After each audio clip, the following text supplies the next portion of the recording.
Assembling of families and marriages, because we take 30 minutes to say the most important words that you'll ever say in a commitment, for better, for worse, in sickness and in health, forsaking all others, richer for poor. Then this new generation came along and we want to make our own vows. You know why? Because it's easy to break. Easy to say, when I saw you walking across the water in the middle of the night, shut up. Better or worse? Sickness, health, richer, poor, forsaking all others, I'ma cling to him. All right, all right, all right. Good evening. Happy Monday. Here we are again. Here we are again. Back on The Real Precious. Thank you guys so much for being here. If you are here, make sure you like the video, share this live with a friend, tell a friend, tell a friend. Because tonight we're ending the wedding vow series on the men's panel. And so I appreciate you guys for being here. I'm going to check and see how everybody's doing this evening. We'll start with you, King, and we'll move on over. What up? What up? I'm doing all right. Glad to be here as usual. I appreciate you having me on, Precious. Of course. Thank you so much for being here. We got Sean and Nikki Harris, also known as the Seds. Hello, hello. Thanks for having us, Precious. Good to see you all, gentlemen. Hello, hello. I'm glad you guys are here. We'll jump down to James. Hey, what's going on, everybody? What's up? What's up? We're doing good over here. Kind of been a little bit busy with it, but I was able to make it sound good. So thank you so much. I appreciate you, sir. Thank you so much for being here. Arpane, how are you tonight? I'm fine, hanging in there. I'm glad I was able to make it. I thought it was a little late, but I think it was right on time. I was on another stream, so here I am. Marathon. I was late with sending you the link, okay? I do that at times. I apologize. It's right on time, though. Right on time, right on time. I'm glad you're here. Thank you so much for making it. And Mr. Hank, how are you this evening, sir? I'm good, ma'am. I'm good. I'm glad to be here. Just like we always say on Wednesday prayer meeting service. Glad to be here. Okay, be in the number. All right, you better be in the number. Well, I appreciate you guys for being here, even those who are in the chat. Before we get started, I do want to let everyone know that tonight is sponsored by JECreativehosting.com. So if you guys need a website, definitely go over there and let them host your website. It's a code of HCM22 for a special discount. So I appreciate them over there for hosting my website, which is therealprecious.com. So you guys check that out when you get a chance. But I do want to highlight some of these comments in the chat because I do appreciate you guys for being here as well. Tarika says, evening, everyone. Please hit the like button as you come in. Thank you so much, Tarika, for being here and moderating. Quincy, good evening, good people. I think that's a staple. Good evening, good people. Bless up, P. Thank you so much for being here. Grooming and reviews. Hey, guys. Hey, thank you so much for being here. Mr. Cisa is in the chat. Okay. The RBN says hello. Hola. Hola. Mr. He said is also in the chat showing love to the fellow chat members. Quincy's here. All right, y'all. Angel Hall, thank you so much for being here. All right. So last week, we went over love and cherish, right? We were talking to the men, because I think that in the order of things and what I believe, men are called to love their wives and women are called to respect their husbands. So last week we talked about to love and cherish. Tonight we're talking about from this day forward until death do us part. Um, I don't want to assume, but I am going to, and you guys correct me if I'm wrong. But do you believe marriage is forever? Anyone Well, can jump of in. course, yes. I know I do. Okay. It's forever as long as you live, right? Mm-hmm. If, That's whatever what it that was means. intended for. So, but Yeah. you Yeah. see how how today we like to change things up and we want to do what we want to do rather than what we're supposed to do. Okay. I think it's possible, yet you have to be able to find the right one that also wants that as a card carrying member of one that tried and failed. We appreciate your perspective. Thank you so much. Because I see growth in you, King. But we're gonna do a timeline. That's gonna be for later on. That's gonna be for later on. Okay. Okay. I see growth in you, King. All right. Pink, what about you? Do you think marriage is forever? I believe it can be. Okay.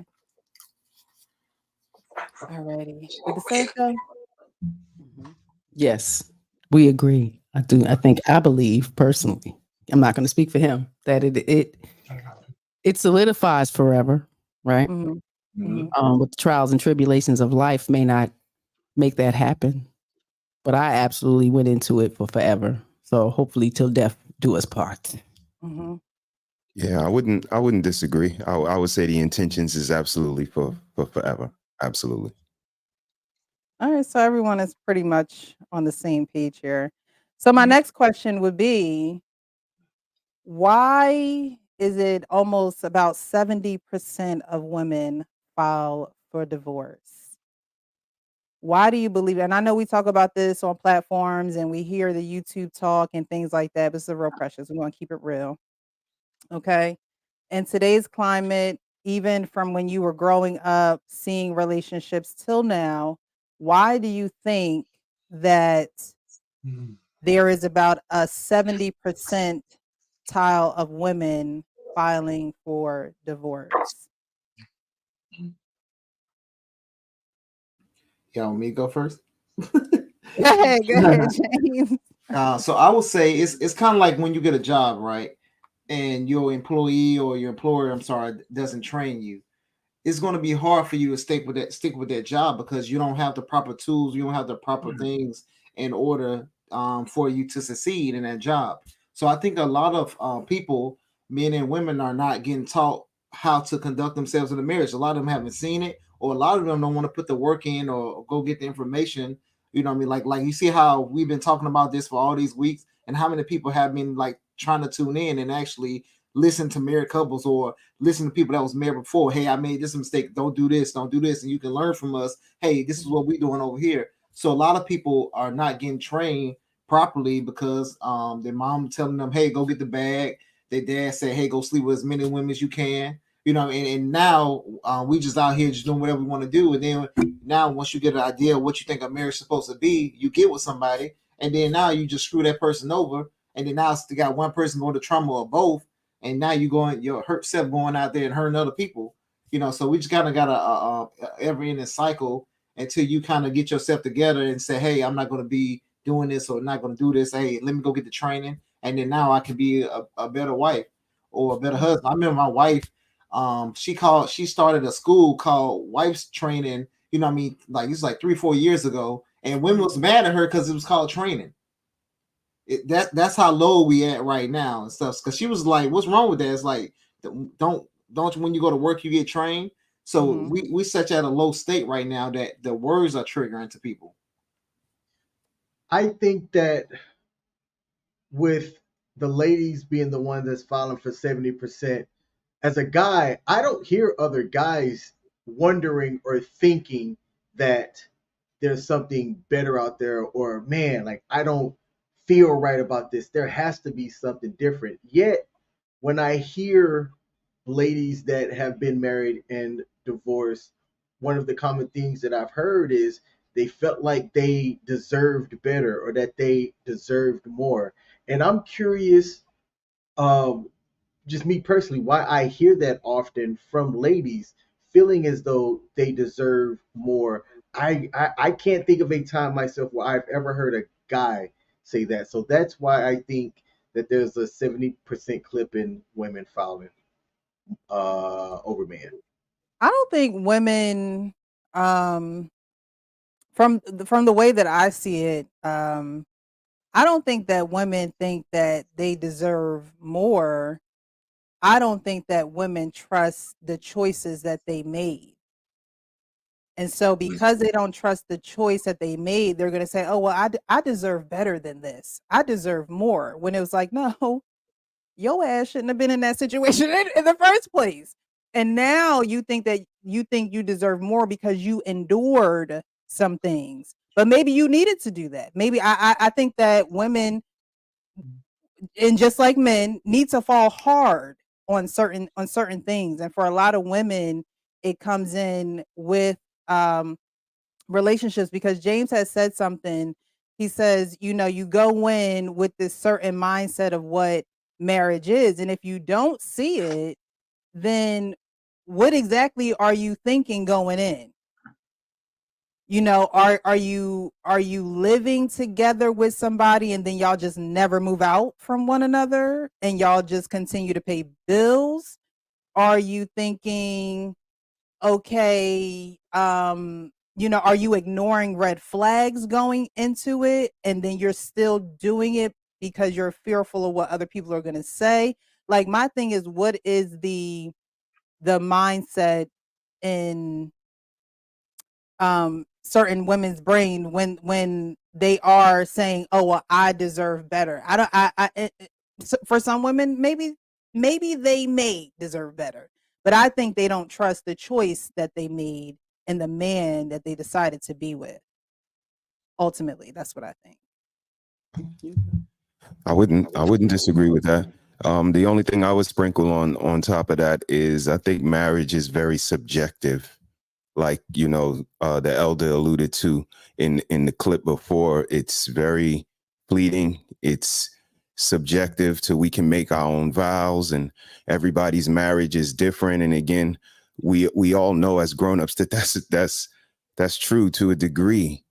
We're all individuals and we're all different. So of course our marriages are going to be different, but honor, duty, responsibility, Mhm. those things are not.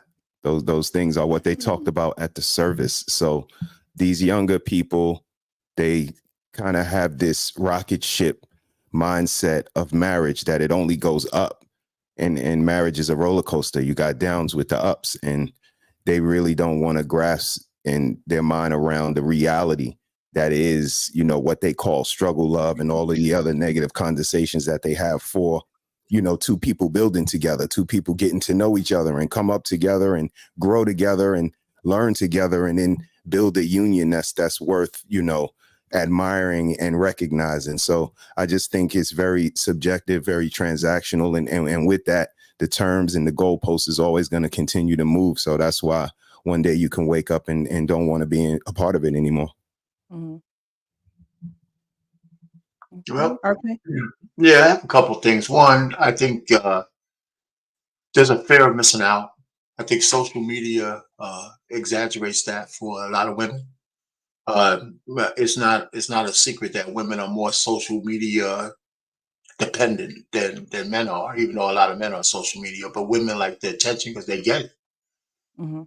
Um, and what's on social media is really like opening a door to negativity for the most part. I mean, there's positive things on there, but when we talk about dating and showing the best sides of your life, man, you see these women out there, they're smiling and they're having all this kind of fun, and you got your fat husband, back there, with his stinky feet and shit.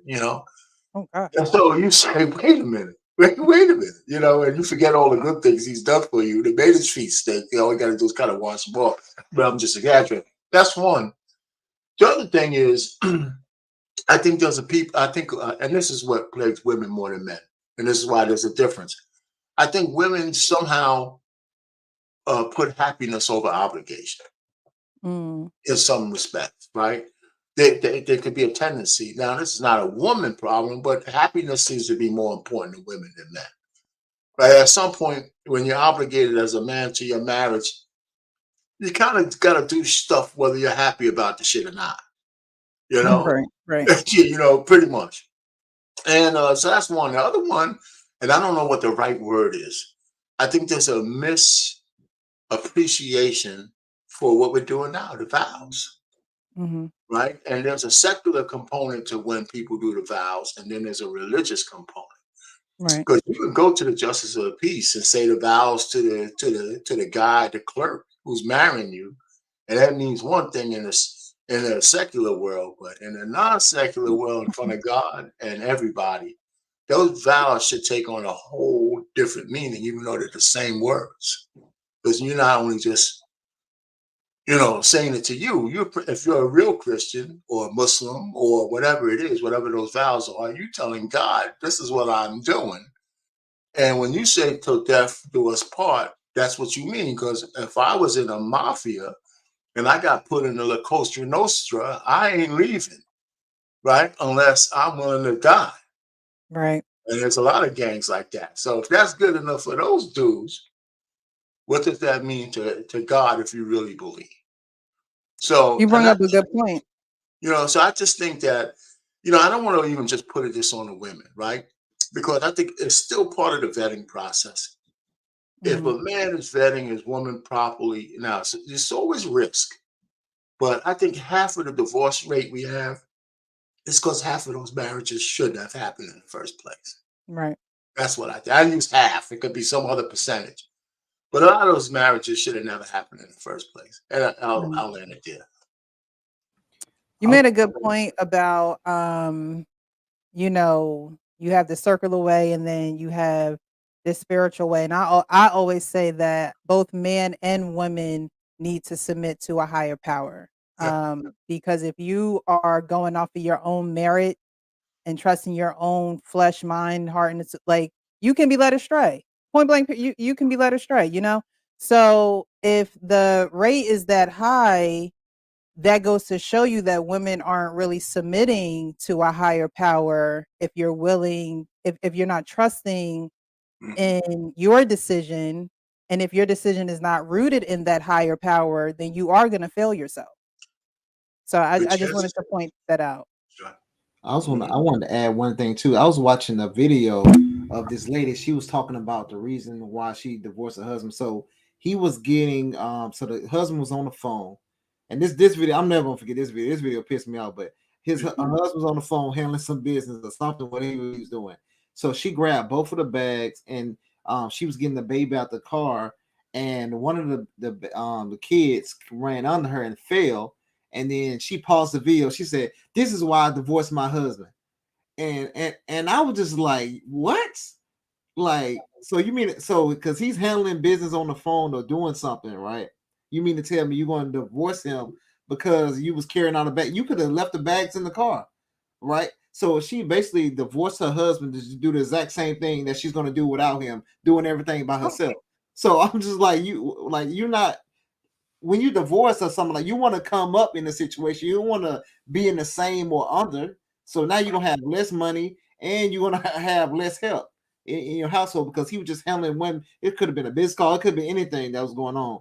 But she was like, "I'm shaking right now." I was just like, so a lot of people they're just not ready mentally to be in a relationship, and they got to stay away from it because she has kids with this man. So Right. now the kid's going to grow up in a broken family because he didn't want to help her with the bags. So petty. Mm, mm, mm, mm. Hank, why do you think the divorce rate is around 70%, and why women are so quick to file for divorce? Man, I don't think they want to put that work in. Mm, I think it was they felt like they accomplished something because they walked down the aisle. They said I do. They got the proposal. I think that was all they was looking for. They wasn't ready for the day after the honeymoon. They wasn't ready for that. They wasn't ready for them up and downs and times where we don't agree. We bump heads and we get into an argument, and now you can't leave and go to your place, or I go to my place, or whatever the case may be. We stuck here. We invested. It's not as easy to walk away as it was before. So now we have to figure something out. And now you have the conversation, and the person may not be willing to give. Somebody may not be willing to bend the knee. I'll take the higher road because they want to get their point across, or they just want to feel like they can just dominate the conversation and not allow the other person to have the opportunity to express themselves. So I think that's the reason why they just not ready to put that work in. They not ready to go to that lunch pail every day and do what they got to do to make this thing to be successful. You know, they're not willing to tell certain individuals in our circle no, because you know you got a better plan, a higher plan, or more important pressing things to do with your time or your money or your energy or whatever the case may be, and it can't be spent hanging out with you guys all the time. You know, our family wants to be overly involved in the situation, and so you've never told them no before. All of a sudden, you have to, because that man in your house is requesting your mother-in-law not come over every goddamn week. Okay. You know, or you play child care services with your nieces and your nephews all the time, or you always making yourself available for everybody else but that most important person in your house, and that's the man you lay beside. Yeah, those are factors a lot of men may have to deal with, may go through, or individuals may have to deal with or go through, and they not wanting to make those sacrifices like they want, because they hear the vows, but they don't understand them. Mm-hmm. So this is my reason. Pretty good reasoning. That was like a so women are filing for divorce, and one thing that you hear a lot of men say is that, well, after we got married, she changed, right? So what are the things that change? More than likely, what are the things that you guys see that change? The actual Kingsman, you ain't gonna share? No? He said my mouth's closed on this one. I could be on this all night. So So you go last, Reed. No. Yeah. You can't give us a Cliff Note version? I don't know how to do that. Oh, well, thank you for being honest. I mean, you know what? Yeah, I'll be real quick. I think, you know, I never said that myself, right? I mean, life has changed in some way, shape, form, or fashion. I think men allow their women to change too often, and then they blame it on her. I think there's something you established to get the woman to marry you, and some things you did, and some ways you behaved, and some ways you talked. And you know, you got to realize that there's some of that stuff you need to continue forever.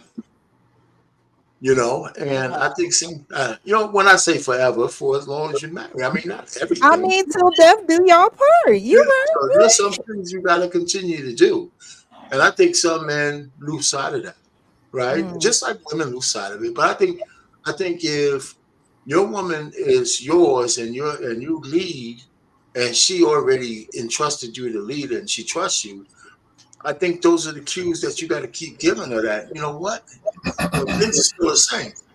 You got a baby, but things are still the same, but they're different because we have a baby. But I still know the spots I need to touch to take you from where you are to where I need you to be for a certain situation. Now, I can't say I was perfect at that, but there's certain things that I did with my my wife to make sure that we're still in that kind of location, right? And, you know, certain things, certain conversations. They don't have to all be sexual. I mean, like for example, when the babies were No, born, that's you know, grown some of man the talk. stuff about I'm sorry, some of the stuff about, you know, these are my kids and these are my priorities and all that kind of stuff. I never let that language go. Hmm. I always used to correct my wife and say, well, one, let me stop you right there. These are our kids. Hmm. And the kids are not your priority. Our marriages. That's your priority. You know, and so and if we keep that together, the kids get taken care of. Now, she can go on and say, you know, I hear him say that, but you know, they're still the kids. But that's fine as long as she gets my understanding. And that's how we raise our kids, and that's why now that we're kind of empty nesters, we still like hanging out with each other because we didn't lose sight that we're together. Hmm.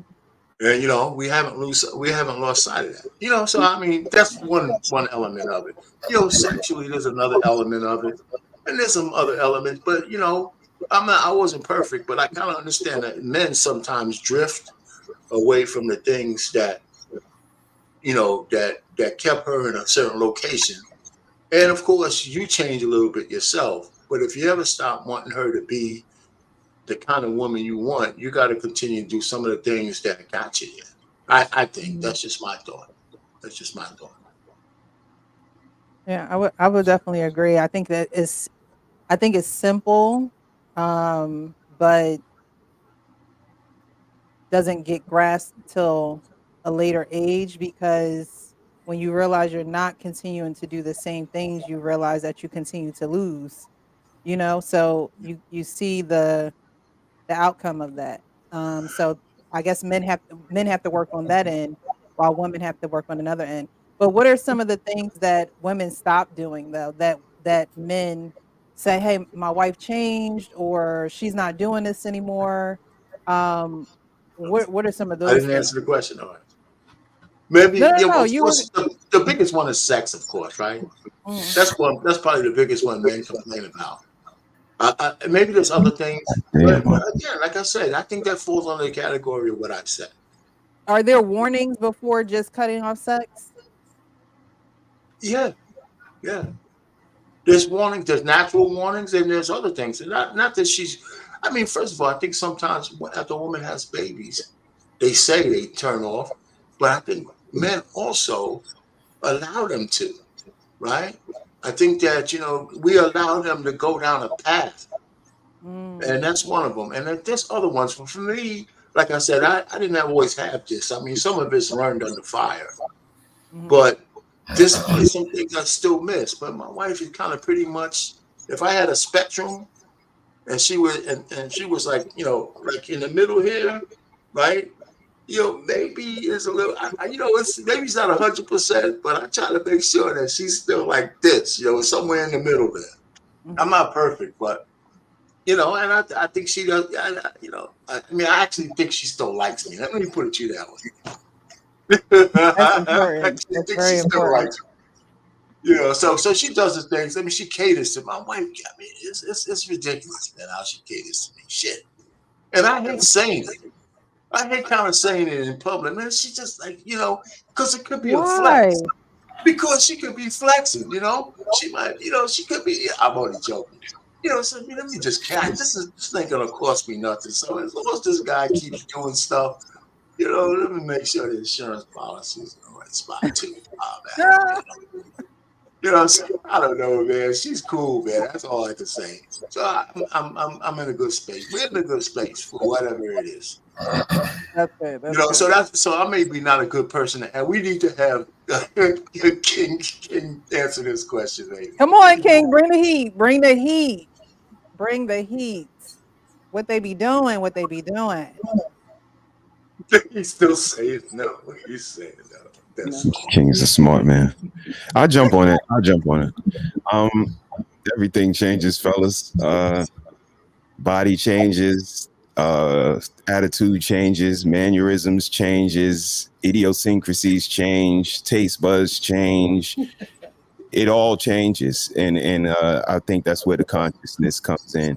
if you love her enough, if you care about her enough, you're going to be conscious to pay attention to the subtle changes, to the big changes, to be ready to, again, ride this roller coaster. It's not always going to be ups. So, you know, I've seen this woman over 26 years coming up go through a lot of changes emotionally, just, you know, maturity, vocabulary, temperance, just so many different things, from, you know, looking at a 20-year-old girl when I first met her to now almost a 50-year-old seasoned woman, and all of the things that come along with that. Menopause, people putting in the chat, these things change, sex changes, you know, intimacy changes, all of these things. But are you prepared? And again, this is what I think, that self-preservation is the first rule of nature. I think young people bulletproof themselves from this. It's not easy to walk 20 something years and then maybe go another 20 something years. And if one of us leaves, we got to continue the legacy, continue the agenda, continue the family after one goes. So I don't know if they're prepared with that maturity, with that foresight, with that, you know, wherewithal to get that done. So, you know, maybe they are bulletproofing themselves, but, you know, I think this is one of the best decisions that I made, and it all changes. So be ready for them. Hopefully you can, you know, be prepared to do that. So I kind of want to stay right there really quick. You said that, you know, there's going to be changes. Change, you know, nothing changes unless nothing changes. Nothing changes unless something changes. I'm going to show a clip which I showed last week with TD Jakes, and he was speaking to the men. And this week, he's going to be speaking to the women, but we're going to listen to the men and get the full clip into the women's, what he says to the women. In this particular message that he was given, he was talking about circumcision. And all the men, everybody should know what that is, but the men specifically know what that is. And what it is a cutting, a ripping, a tearing away of, you know, I don't know, I guess it was ungodly, it was sinful, but it was something that you had to get rid of, right? The same way that happens for men. Now that happens for a man one time. For women, women have cycles. We know this, right? Some women stop it, some women do stop having it. But what it is, you know, a shedding. You know, we're actually getting rid of something as well. But it's cyclical. So whereas a man does it once, I think Hank was talking about how men, y'all just don't even think about it. Y'all just do.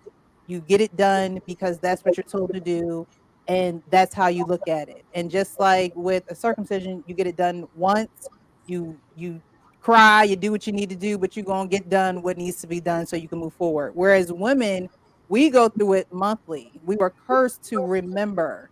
Okay, we were cursed to remember the pain, to remember what it feels like to have children, to birth children, and to be in pain doing it.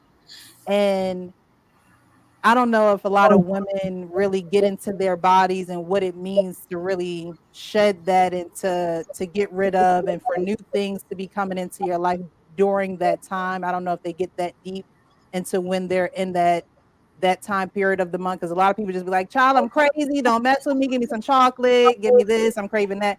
But do they really get deep into what's going on with their bodies and the mindset that they should be in during this time? And I think that women, while they remember the pain of maybe cramps, or sometimes people don't even remember the pain of childbirth, they're not necessarily applying that to their life before the ring, because they'll continue to cyclically be with men that cause pain, that continue to do the same thing over and over again. And like you guys were saying, there are just some relationships that you just shouldn't be in. But because you're cyclical and you continue to do those things over and over again, there is no forward movement. And whereas men are going forward and doing things to further their lives, their careers, their money, women are just going in circles.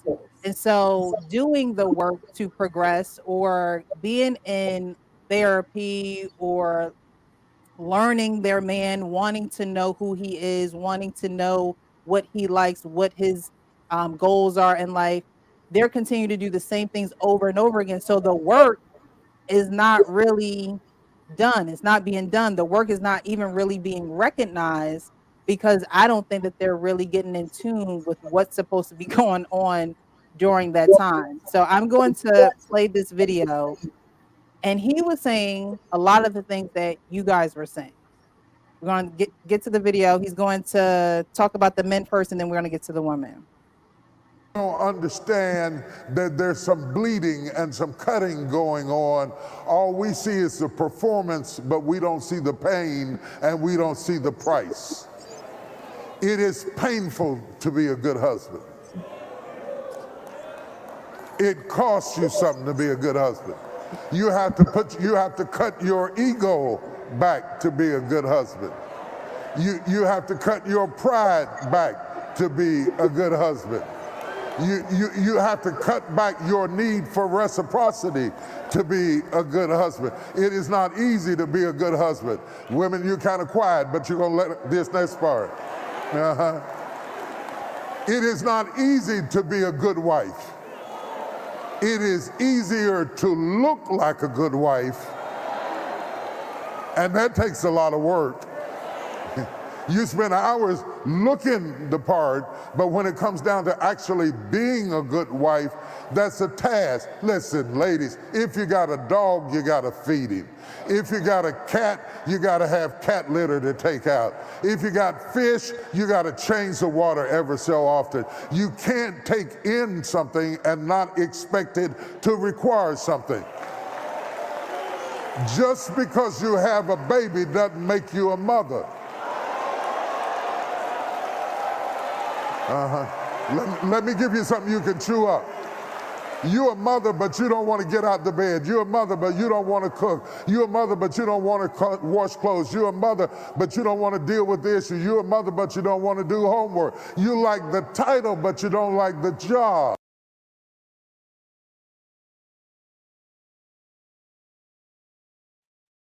So like you said, you like the title, but you don't like the job. And I think Hank said it best when he says, are you ready for the day after the honeymoon? You know, are you prepared for that? And even if it's not the day after the honeymoon, are you prepared for the bad news we may get that puts somebody out of work or someone's in harm's way? Are you prepared to do that work? For the men, King, you still didn't answer the last question. You think you're getting away? He's like, I'm still not talking. For the men, when a woman is drifting away, and Arpain, maybe you can actually hone in on this because you talked about it. When women are drifting away, do you notice it, and what is your response to that?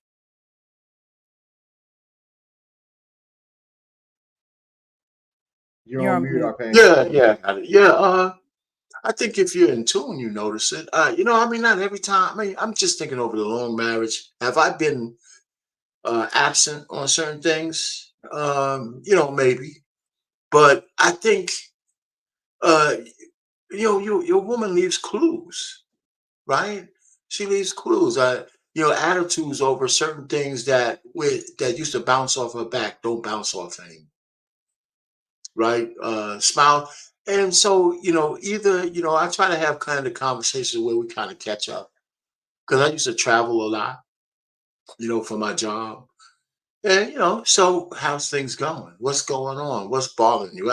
Not what's bothering, but I mean, if I've asked my wife before, what do you think I need to do that you're not getting? Right. And sometimes she would give me an answer. Sometimes it's not adequate enough. And sometimes she would just say, everything's cool. Right. And I don't press it. Um, but I'm trying to think of a good example where she went down the road and I just let her go, let her go.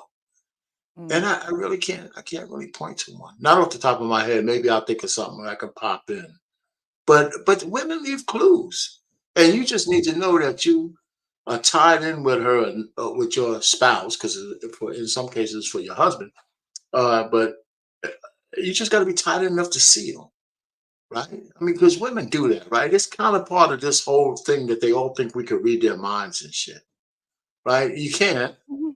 but you kind of know when they're on that tip, like you should already know, kind of thing, right?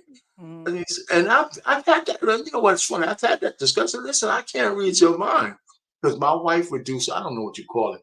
Sometimes she would presuppose my answer before she ever asked me a question. Can't stand it. I can't stand it. I said, you can't think you know what I'm gonna say unless you give me an opportunity. I said, give me an opportunity to fail. How about that? You know what I'm saying? How Mhm. you know what I'm gonna say? Because she tries to prepare herself for me saying the wrong thing. And that I hate that. But well, I Right. don't hate it. It's just I think it's cute, but it's a pain in the ass that I got to navigate over that. So she does that every Mhm. so often, and I have to pull her back from that. Tell me what you need. If I could correct it, I will. And if Mhm. I don't agree with you, I'll tell you. And you have to be able to deal with the answer. I That can kind of jump in stuff. there. I can jump in there right quick because I think this is where a lot of guys fail. And when they're in relationships before they get to marriage, because a lot of them they thinking giving a woman everything she wants, begging for her back, getting on your knees, trying to get a ring or something like that, right? Or giving her flowers is going to make her come back to you, and that's the worst thing you can do. A woman, especially your woman, that if she respects you, she don't never want to see you weak, and they see that as a sign of weakness if they see you begging or trying to put yourself in a predicament that's making you lower than her. So, as a man, what you have to do is you have to understand what your value. You got to understand what you bring to the table. You got to make sure that you on your piece of cues. You're not doing anything wrong. So it's no woman that I ever been with that I can say, hey, I did her dirty, I did her wrong, right? So then a lot of them, every time they want to get back with me later on, but I already moved on. I'm already you You said, "Nope, I'm out." exactly. So you have to understand, like, hey, I'm in this relationship. I'm gonna make sure I'm doing what I'm supposed to do. You make sure you do what you're supposed to do. We ain't gotta argue about what we doing. You just Mhm. make sure you doing your end. I make sure we doing our end. We're gonna make a full puzzle picture, and we're gonna be one, right? But if you wanna beg her, give her all the money, spending all that type of stuff, she's gonna leave, and they always do. And then they're gonna go out and get done dirty, or they're gonna get done with the dirty by somebody else, and then they're gonna be like, "Oh, I'm so sorry," and you should be happier with somebody else, another woman. And once Mhm. that happens to you, don't be traumatized and all that type of stuff. Just say, "Hey, she wasn't ready for you. She wasn't ready for a serious relationship." You know what I'm saying? You ain't gotta say all women are bad or nothing like that. Hey, it's other women out there. Some women want what you want. You just go Mhm. find her. Now you have more knowledge going into the game rather than saying, "Oh, I spent 2 years with this woman." No, I got more knowledge. I know what to look for. I became wiser. I became a stronger man. I stood on my ground, and then now I can go be a better husband to somebody else. And then when she see you with being a better husband to that next woman, she gonna be like, "Dang, that's supposed to be me." Mhm. That part. Alrighty, Pink. What do you think the signs are of a woman who's drifting away or not holding to this day forward until death do us part? Well, What are the signs of that? I mean, there's a lot of sign, but I want to kind of, I guess, address what Brother Payne said. We can't allow women to force us to try to read them like that. We can't. That I don't want to ever put that. I'm not going to ever put that message out, and I would never teach my son to do that because it's not our job to do that. Mhm. If you got a goddamn problem, you better open your goddamn mouth. Don't sit. We're not teenagers. Stop playing mind games with me. I'm not going to try to read your mind. I'm not going to try to guess. I'm not going to waste my time and energy and do that. I'm telling you right now, my lady, no, I'm not going to do that. Now, if you have a problem, then let's talk. Let's really talk. Don't have me playing these guessing games. Don't have me playing trying to figure it out. I see you say it. I know you said, but how do I supposed to know if I need to address you right now? How do I know I just need to give you a moment? See, I don't know. So I'm gonna automatically give you a moment. That's what I'm going to do personally. I'm gonna give you a moment, and when you feel good, are comfortable, are at ease, are in a space where you can talk, I'm gonna be the best listener you ever seen. But I'm not just gonna just go up and assume and start having a no, I'm not gonna do that. Now I may come up and hug you. Don't say a word. Just give you a hug. I see you down, sad looking. I'll give you a hug, give you a kiss, and then I'm gonna move on. You say, Hank, I need to talk to you. Oh, okay, cool. Let's go on over to the couch and let's have a conversation. But I'm not gonna tell a man to go out there and just try to read. No, don't do that. Because you'll never figure it out. She got the biggest smile on her face, but she's so angry and goddamn sad. How do you know? You assuming everything's all right, but you really don't know. So, ladies, open your goddamn mouth, squeeze the wheel, get the grease. I mean, I'm not with games. If we about what we trying to do, we need to do what we need to do. Have conversation. Let's speak on it. Let's talk about it. Now, to answer the question, we're precious. I forgot what it was. I'm not gonna lie to you. I'm put my mouth and tell you I forgot. But if you can repeat it, I'll be glad to answer. What are the signs that a woman is drifting from that vow of from this day forward until death do us part?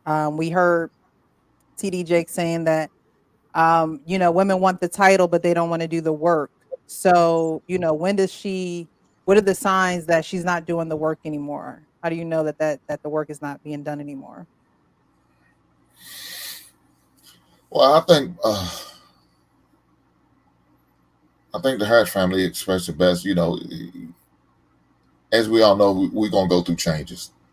Every birthday we have, it's gonna be something different, right? So mentally, we're gonna change. Matter of fact, even our opinions and our values may change. My values when I was 20 compared to now is going to change. So I know that's going to happen. So, I think you just make sure you need to check in and communicate with your spouse on a regular basis. And you make sure you keep that communication open. Make sure you both make sure it's a safe place, a vulnerable place that y'all can both be vulnerable and safe, and be open to have that conversation. That has to be that has to be it right there. You got to make sure both, not just one way. I don't believe in one-way streets here. Yeah, it's not going. You just gonna pile on me. I gotta take it all, and I gotta carry this burden to work with me tomorrow or the rest of the evening, and I need to unload, but I feel like I can't because every time I try to have a conversation, somehow you get it turned back on you and how you feel. Now we can't do that. We gotta be willing to listen at the same time. And accept the feedback, whether we may agree or disagree. It may be a little harsh when it comes from Hank. I ain't gonna lie to you, but it's gonna come out of love. So as long as we do that, we got a chance. Is there gonna be a little slippage? Yeah, there's gonna be. You might make some mistake or made a decision you probably know you shouldn't have, and you concerned about. Man, I hate to have to have my husband because I know he's gonna get on me. I know he's gonna give me a hard time for making that decision, even though. He talked about it, and we said a month ago we wasn't going to do it, but I thought it was a good idea, and I made a decision. Well, you got to take it L. You, if that means you get lectured to because of something that we talked about, you made a decision anyway. Yeah, we got to take that L and keep it. I took one. It's all as men. We took some L's. Sometimes shit wasn't even our fault. We took him L's. So you got to be willing to do that, and listen and pay attention and make sure you communicate. And if you, like I said, if you read it right, more likely that man or that woman be understanding and be willing to, forgive and move forward. Hopefully she just don't throw her hands up and throw the towel in, but 77 Purdue, so I wouldn't put it past them. Yeah, everyone is saying communication. I think communication is very important. I, have the phrase hot, honest, open, and transparent. And when you're being honest, open, and transparent, that means you're not telling half truths. It means that you're actually being honest about your stuff.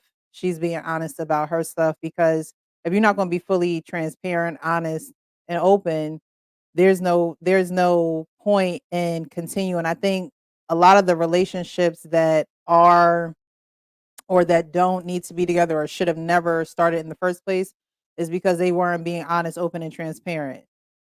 Somebody was allowing something to happen. The other person was trying to people please. They weren't speaking up about something that was ailing them or something that they didn't like. So they weren't having that communication. And so as time went on, now you're bubbling. Now it's coming out. And now you could be 2 kids in, sharing rent, you know, not married. So I think in the beginning it has to be that. And if it's not going to be that, then it shouldn't be anything, honestly. If you're not going to be honest with me, if you're not going to be open with me, if you're not going to be transparent with me, especially if I'm coming with that, I don't think that if you're not receiving that, if it's not reciprocal, I think you need to catch that up front because that tells you a lot about a person. It tells you about their integrity.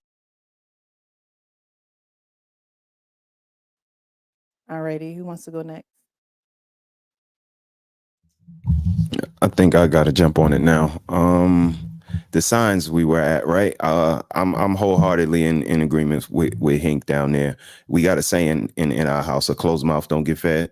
That's just a New York saying. If your mouth stay closed, it can't put no food in there. So we definitely, voice what's going on and try to be, astute enough to notice what's going on with each other. But the signs is just the lack of inspiration, the lack of attentiveness, the lack of communication, the lack of curation. Like she's just not inspired to do a lot of things. And more importantly, it's maybe always distress or discomfort or displeasure or a voicing of, being displeased with having to do because, being in this relationship and it's kind of like an uphill battle. So be mindful of, the little shots, of the microaggressions, of, the little signals that people send you to let you know that they don't agree with what they got to do. They're not in line with what they got to do. They wish they could be doing less. They wish they could be doing different, because inside of those little shots are little pieces of truth, and you may be wearing the rope a little bit thin. So, I think that the signs are in the lack. When a person lacks inspiration, lacks the want to do, that's where you can start to look and think about the changes that you may need to make to make them do a 180. What do you do I like as that. men when you're attempting to communicate and you're going because you're like, man, I'm thinking she's checking out, right? And you feel as though it's a whack-a-mole thing. It's like, all right, she's checking out. Let me see what's going on. She addresses A, and then you like, all right, I'm at work on A, right? And then boom, now boom, B just done popped up and B somewhere else, and I'm like, well, hold on, like, but I've taken care of A. Why is this B thing all of a sudden? And it seems like it's always a whack-a-mole situation, as things kind of come up. How do men address that? How should men address that? You gotta hit her head on. Honestly, you gotta if she's doing one part A wrong, and y'all should already had. So you got to build your communication while y'all in a good relationship, right? Don't start trying to work on your communication skills when you arguing and all that type of stuff. Now you want to talk. No, it should be throughout the relationship. Y'all should be able to come to one another and say, "Hey, I'm feeling like this, right? This is what's messed up. This is wrong. This is," and calm. And she or he should be able to address what you're saying. Oh, it's not like that. This was actually going on. Or my bad, I wasn't paying attention. Blah blah blah. Right. So when these situations like this happen, you can come because she should be already used to you coming to her or he or vice versa. Now it's able to be received better because this is how y'all always been doing it. Y'all have a routine, and you be like, "Hey, baby, I think you off right now. You're not doing this. You're not doing this, and this is why." Is it something that's bothering you? Is it somebody, a family member sick, or you know what I mean? Something what's going on? You don't like your job? Is it something I'm doing? And now you'll be able to get a better result, right? Or say if she's seeing somebody else, you can be able to get that out of her because if she's not giving you a real good answer, you can be like, dang, it might be somebody else on the side. Now I need to have my antennas up a little bit and say, hey, and then you can even tell her like, hey, yo, is it somebody else? You can even ask her that. You know what I mean? Now, you know what I mean? She's okay, dang, he might be on to me, or you know what I mean? I might have been thinking about that, but I might not need to go down that path because I don't want to lose him. And you can, hey, if I catch you doing something, I'm gone. So now she knows what the consequences of it is. So if she do it, hey, she didn't want you anyway. Peace. Yeah, because I missed the drifting signs. And when I did start trying to be attentive to things, man, I would then get frustrated because I uttered the word several times. It's always something. Even if I address this, this is going to come up, or you're going to find something to say about this. So why am I even trying? It's always something. It's that cyclical thing, I think, for women. Like it's always something, right? And so that's where women we have to weigh our options and see where the scale tips. We have to do that.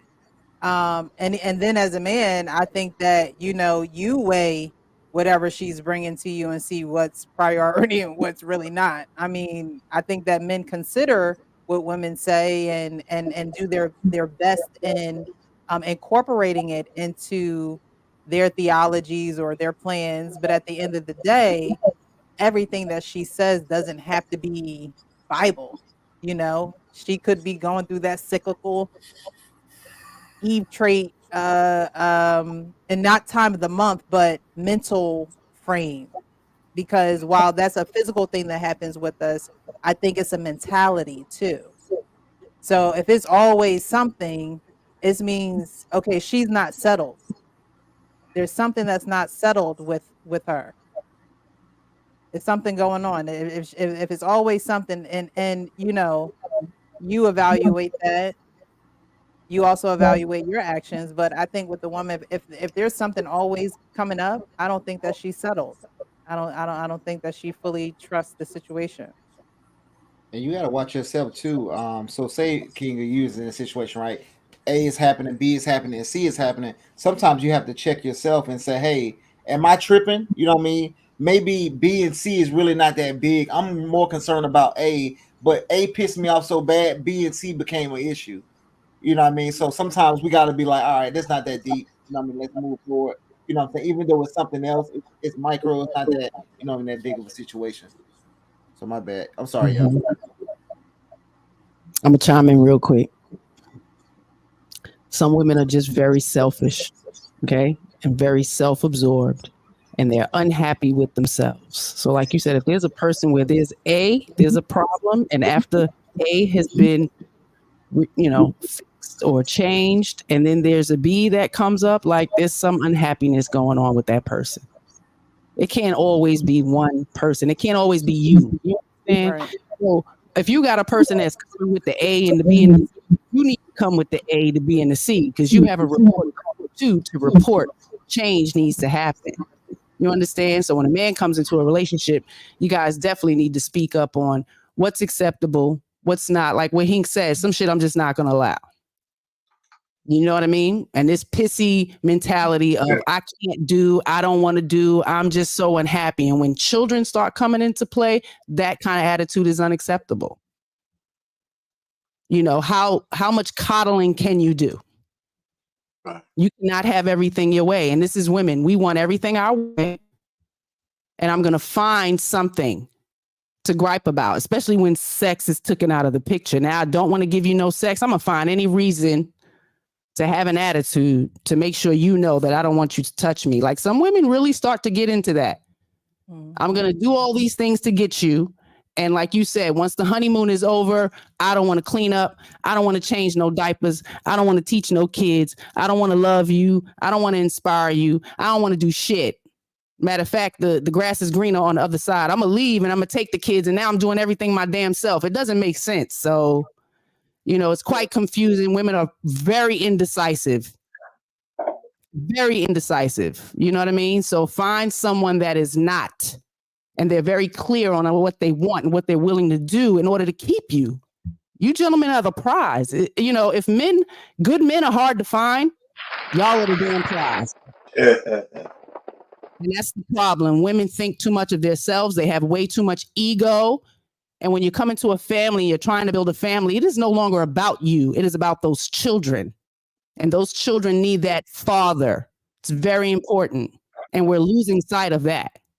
So women are quite self-absorbed, and I blame Disney, I blame TV, I blame reality TV, I blame housewives of this, housewives of that, because them bitches is not housewives. Easy. It's a work of Pardon my language, Precious, But- but you know, you No, you're really- good. Keep it real over here.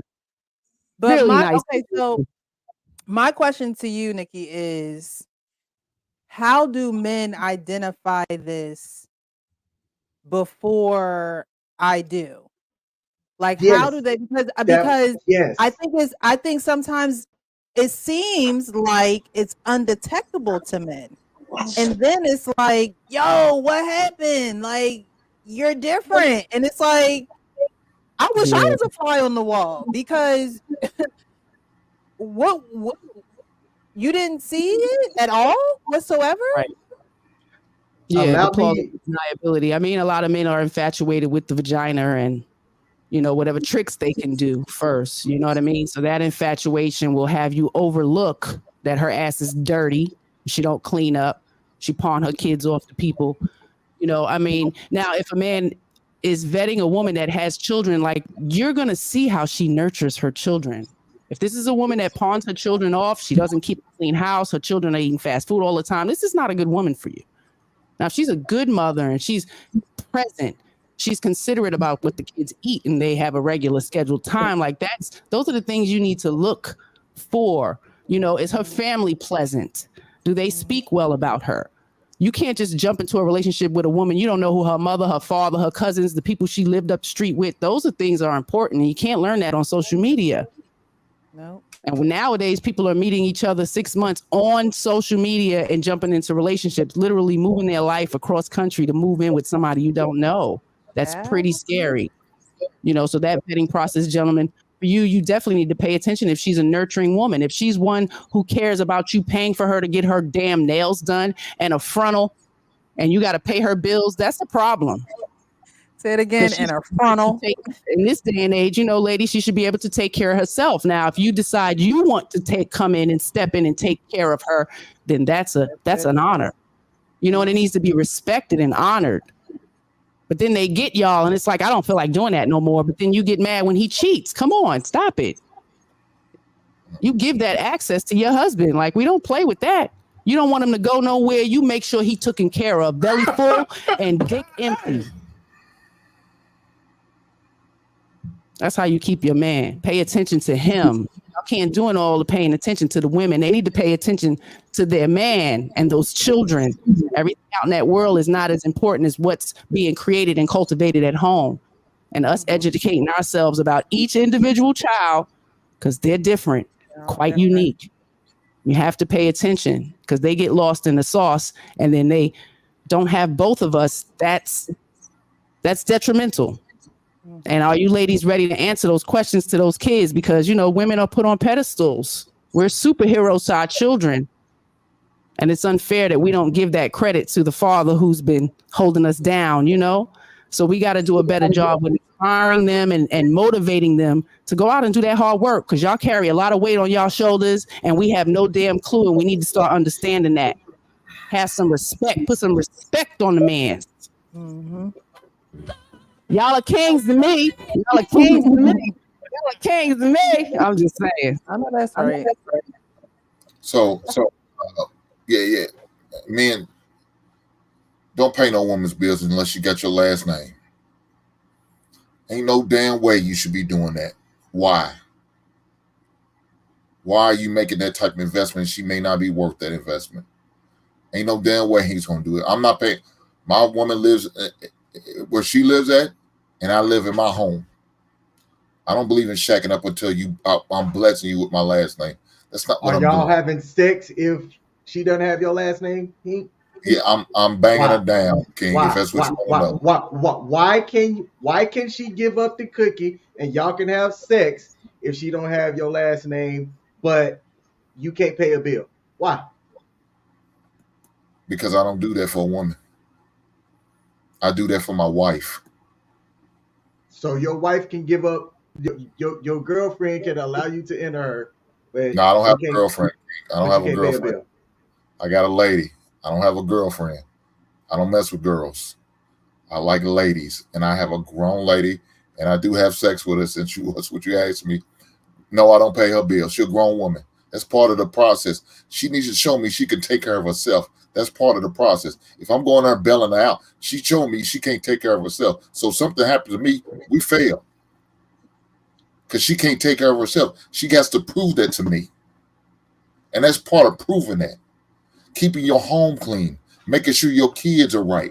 All of that's proof to me that you could do it on a consistent basis. Don't do it just because I'm coming over and knocking you down. Don't do it because I'm coming over and pick you up and take you on a date. Do it when I'm not around. I got a key. I'm coming anytime I want to.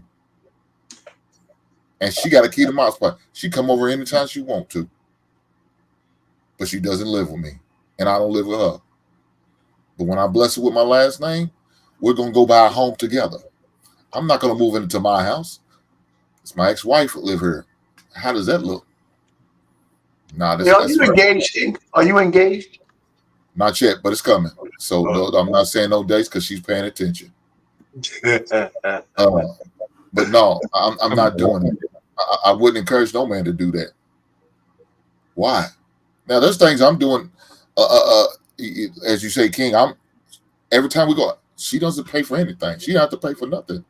She's well taken care of. Well taken care of. She doesn't pay for them when we go out. I get her things just because. Just like she blesses me with things just because. But no, we don't live together and I won't pay for nothing for us. No, I will not. And I wouldn't encourage no man to do that. Why? Now we're moving in directions of becoming as one. We setting things up. We have conversations about everything. It's not a conversation. Men need to have these conversations with these women. So half the stuff that we're talking about, have an issue with, that could have been already addressed. Should already have been addressed. I should know how she gets down because I'm paying attention. I'm watching her. I'm paying attention to what she takes in between social media, the television, her family members, her friend circle. I'm paying attention to all of that. All that's giving me some type of information that I need to know about her in the future. How she interacts with family members, how she treats sisters and brothers, how she treats her kids. All that she's going to come back on me one day. It's only a matter of time. Now, I got to let her know from the get up. Okay, I see how you talk. Don't talk to me like that. Don't come to me like that.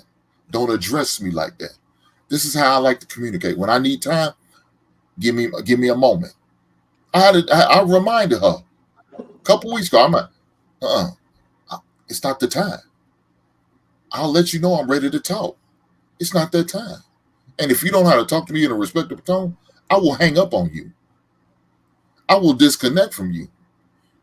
And I'll call you back when I'm ready. Don't call me. I'll call you. Because I'm not going to accept that. And the minute you do, it's okay. And now it's coming on the regular. So get used to it. No, not Hink. Now, maybe it's me being too hard or too, maybe. I don't give a damn. But I found the right one who's willing to accept all of those things I'm asking for, all of those demands, all those requests, and how I move. She's willing to do it, and she's going to get blessed. She realized that, how blessed she is. She tells me on a regular basis. She couldn't do that with her ex. You messing with a boy. Now you got a man. Mm-hmm. So now let's move as two grown adults in the directions of marriage. Hank, I just want to know what movie you going to play in because I just want to be in the front seat. They roll the credits. The movie. Because you have such a movie persona. But it's real. It's real. But it's like, you definitely could play a good, strong role in the movie. But you were saying, maybe it's harsh. I don't, in my opinion, I don't think that that's harsh. I don't know if your woman ever plays sports or, was in a situation where you have leaders leading you. You have a father who reprimanded you and gave you boundaries and parameters that you were not going to go outside of, because if you did, there were consequences. I think the woman who had that and the woman who don't have that, because the women who don't have that feel as though anything goes, right? I could wear what I want, I could say what I want, I could come at you however I want, and you're just gonna have to be okay with it. Whereas a woman who has been given parameters and is used to, we talk about it all the time, Mr. He said, Mr. She said, all of us, about being on a team, playing sports, and how, you're doing that for the betterment of the team. You're not going to always want to go to practice. You're not going to always want to run those sprints because so-and-so missed foul shots, but you're all doing it because it's part of the teamwork that's going to produce the W, right? So I don't think that that's harsh. I think that more men need to be like that, because your yes needs to be your yes, your no needs to be your no. And when women see that your yes and your no are not yes for real and no for real, they're able to manipulate you in ways where now again, we 2 years down the line with a baby sharing rent. Okay. Yeah. So I don't think that's harsh at all. And I think that if men were, being more aware, or, really honing in and vetting women in a certain type of way, they would be able to see how this woman was raised and how she was brought up. I think James was talking about it earlier, and I remember what I wanted to say, because I totally forgot earlier. Y'all probably didn't notice, but I did.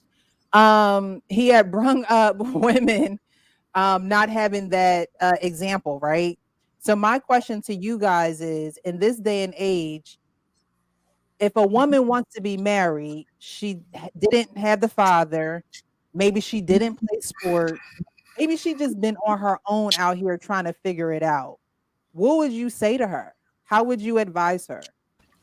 Honestly, no matter what woman you get with in today's time, you're gonna have to help her out with some changes, because of the situation is so bad in today's time that women just don't really respect men. So you're gonna have to teach her how to talk to men, talk to how to operate, how to dress, because there's a lot of different things like that they just allowed to do whatever. So it's kind of like trying to take not saying women are animals, but just not trying to like take a wild animal and put her in put the animal in your house. It's going to be a lot of different things you're going to have to take out of the animal, because it's been doing whatever it wanted to do.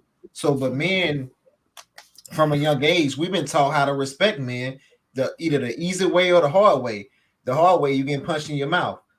So they haven't been taught that, whatever. So it's certain things that we're gonna have to do. Like, so even with my wife, right? It was certain things, even though she's still a great woman, it was still certain things that she was doing, I don't know, because she's from New York or what. I'm from the South, that could be something to do with it.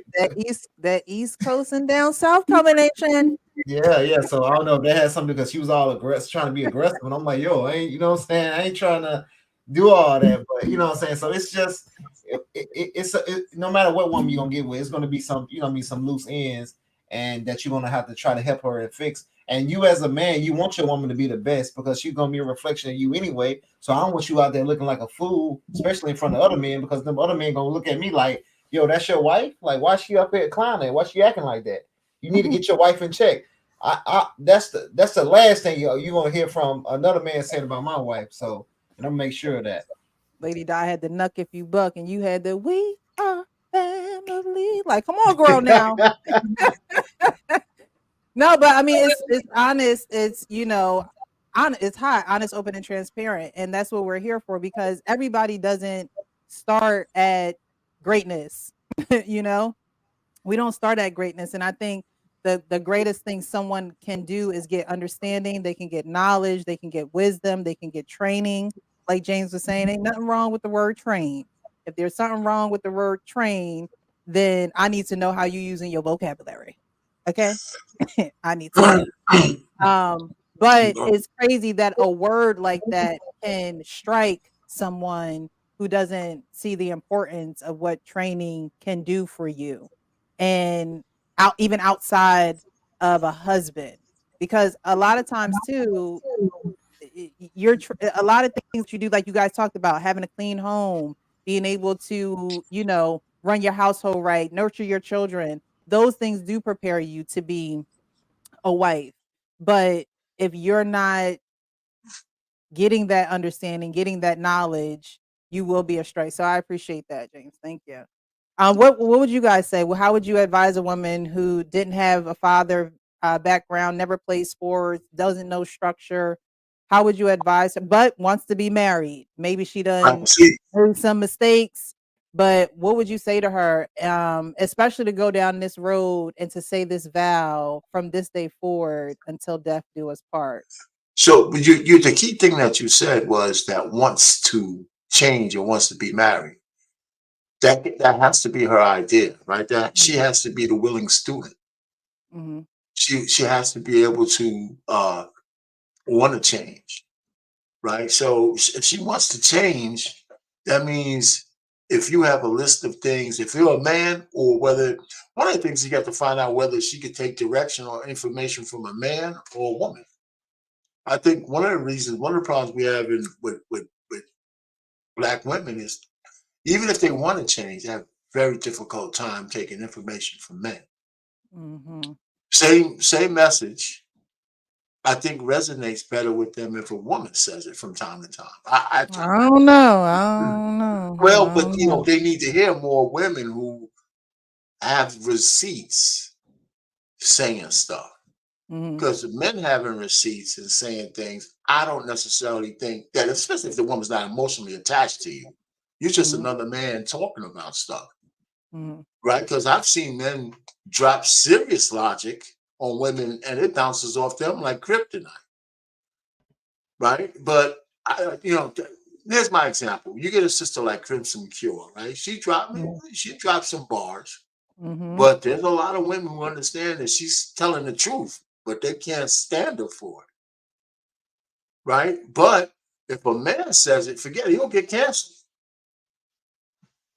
So I'm just saying that's just my thought about it. But that doesn't mean men shouldn't say anything. Mhm. But one of the things I just had a feed where I was telling, we were talking about the 10 things that men should do to court a woman, to vet and court a woman. Now, most of this was applying to men, but there's probably some corollaries for women, right? Is the woman a Christian?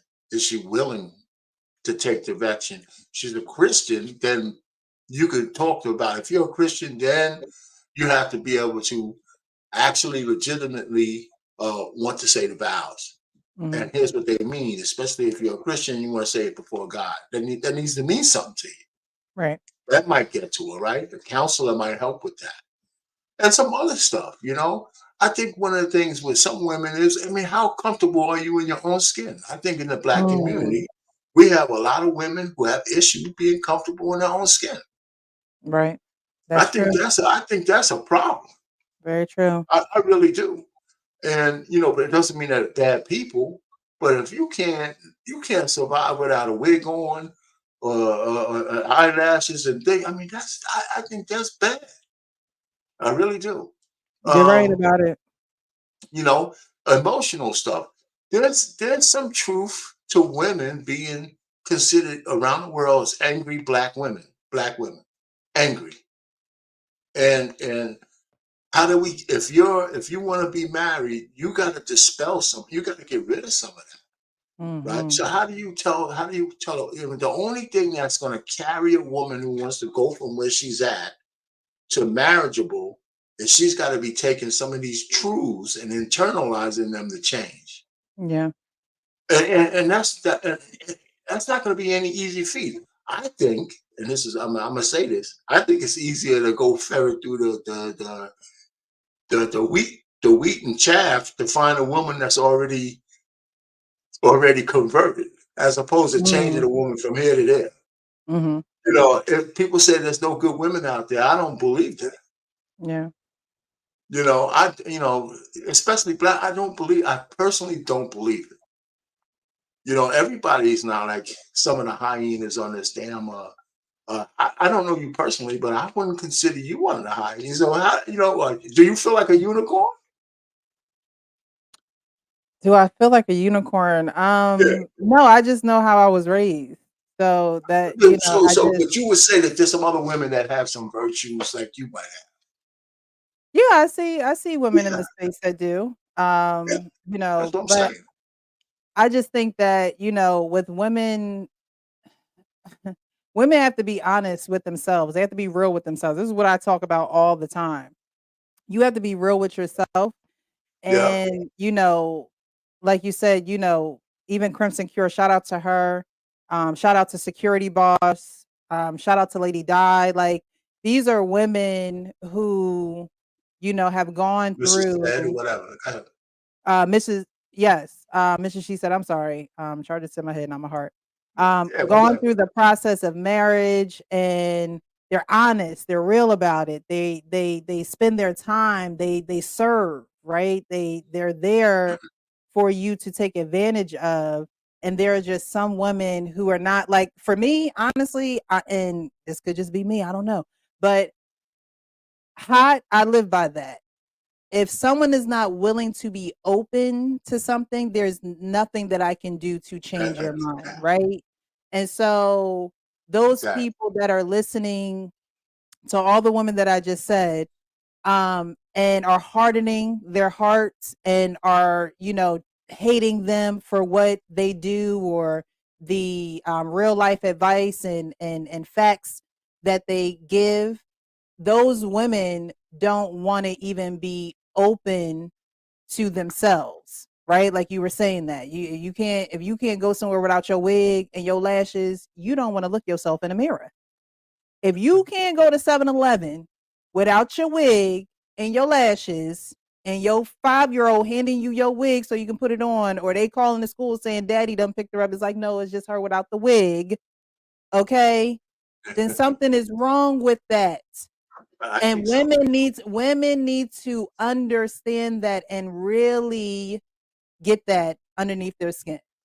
If you can't do that, if you in your 30s and you dependent on those things, don't try to be dependent on a man, because you're not even dependent on your emotions to look yourself in the mirror and accept yourself.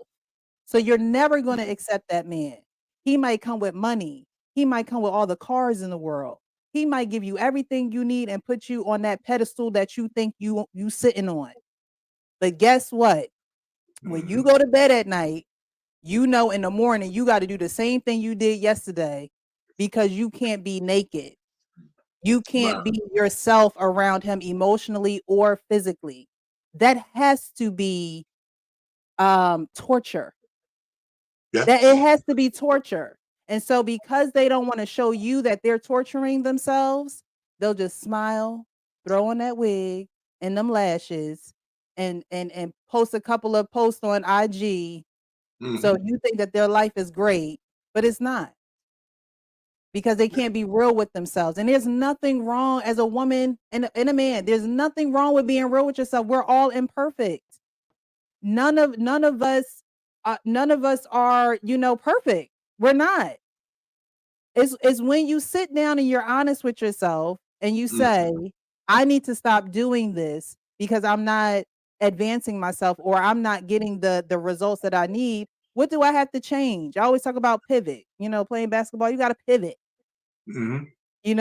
Sometimes you just have to pivot. You have to shift, and that's okay. But you need to do it around people who got your back. You need I to agree. do it around people that's not going to talk about you because you have this imperfection. And I think that's what a lot of women struggle with. I have this imperfection and they going to look at me crazy, and I ain't trying to get looked at crazy. So I'm just not even going to address it. That's stupid. Guys, isn't that what R. Kelly said? Is this camera on me?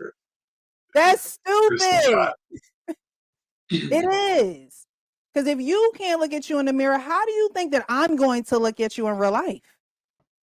It's not going to happen. People are going to eventually see the fakeness because they have I been so agree. real with themselves. Mhm. So you have a lot of fake people walking around, not only identifying the fakeness in other people and not really identifying the realness. And that's why nobody close. That's why we don't have community, because you want to talk about somebody or you want to hurt them because your feelings were hurt or Right. because they had an opposing opinion. We got to get real. Life is bigger than us. We have to get real with ourselves because time ain't gonna stop for us. Y'all set it up here already. Change is the only constant thing. You're gonna always change. And if you in the same spot 10 years later and you not changing and you don't look different to other people, if they can't recognize you no more, if they can still recognize you. I think we talked about this a couple of panels ago. How people in high school are still doing the same thing. I think James brought that up a couple weeks ago. You Mhm. see people, they still doing the same thing. They ain't changing. They still blaming everybody for their issues. They not trying nothing and failing at it. They just at the same place. That's sad. I know. But even with all that, right? So how do we ferret out the folks who will kind of say, not just women, but guys have their own set of issues. Mhm. I think, so women have their issues, men have their own set of issues. And I think a lot of men these days don't try hard enough.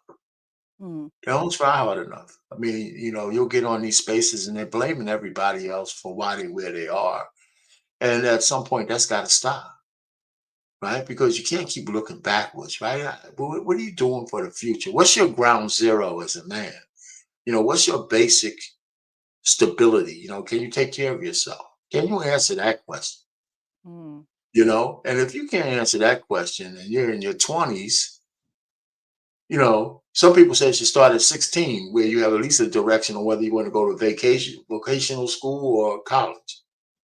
But let's just say after some of that's over, I mean, are you starting to put your roots down to grow them?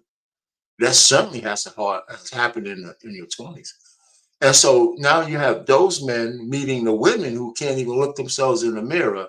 And we got a horrible disaster, right? Because the women with the crazy expectations are now the same age as the guys who don't, who have like their own inferiority complex because they think they're missing something. They don't think they have enough. I don't make enough money. I don't do this. I don't have that because my parents didn't teach me, that kind of Mhm. stuff. So I don't know. I don't know where we go with that. So how did we get from those people to people like us talking about till death do us part? In Well, a marriage. and But I Okay. believe in the saying you can't get weary in well doing. Right? You can't get weary doing the right thing, doing the good thing, spreading the good news. You can't get weary in doing that. We I can't get weary in doing it. I think that it's an interesting dynamic, and I'm going to get a little bit personal here, but the stuff that I'm going to talk about isn't anything that's not known or that can't be found online because she shares this.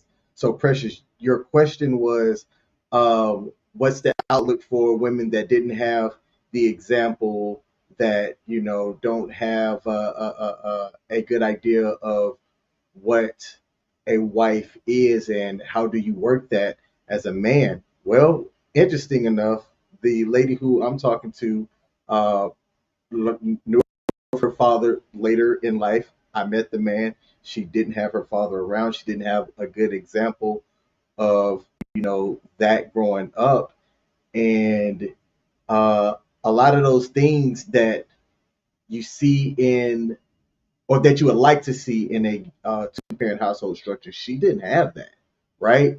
Yet, one of the things that I respect about her are two things. A, she has been open with me. If she was not open, we wouldn't have made it this far.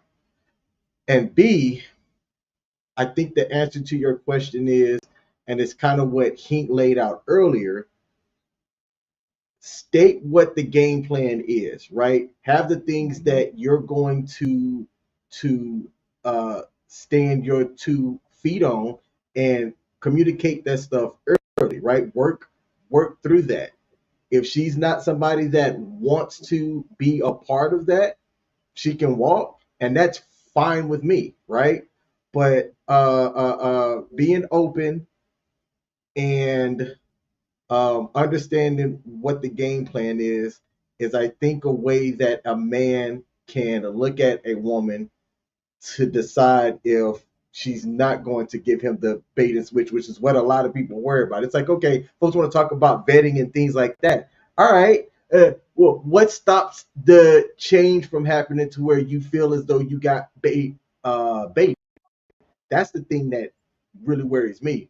But being open and communicating what the game plan is, in my opinion, where guys should start. And can I just say this one thing? Okay. Sure. Uh-oh. I'm gonna just say this one thing, actual King Smith. I should sit up for this. You also have a woman who is submitted to God. And I talked Yes. about this earlier in the show, right? So she's not going to allow herself not to be open because she believes in all thy getting get understanding. She believes in that, right? So she's going to be open with you as long as you guys keep that honesty and trust going on within the relationship, because she knows that if I'm open, I'll be able to be received, and he can give and I can receive, right? She also understands that concept, that principle. Give, receive, give, reciprocal action, right? So again, she's grounded. She didn't have an earthly father, but she has a heavenly father, and that father has rules, standards.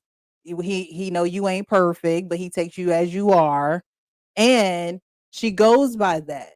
And so to me, because I don't know you guys that personally, but I have known you enough. It's been a couple years now.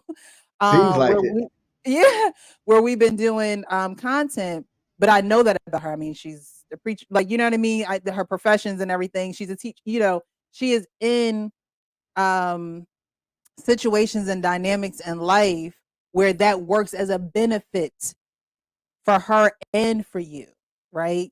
So women who have that understanding and that awareness understands that, hey, if I'm open, if I'm honest about not having a father, right? About not seeing it done correctly, about not having that upbringing, if I'm open and I'm honest about that, then maybe I can be able to receive things that I wasn't able to receive before, and I can or I can break the generational curse, or I can break, us not having this upbringing. It could stop with me, and the new trajectory of the family line can continue with me because I'm a curse breaker.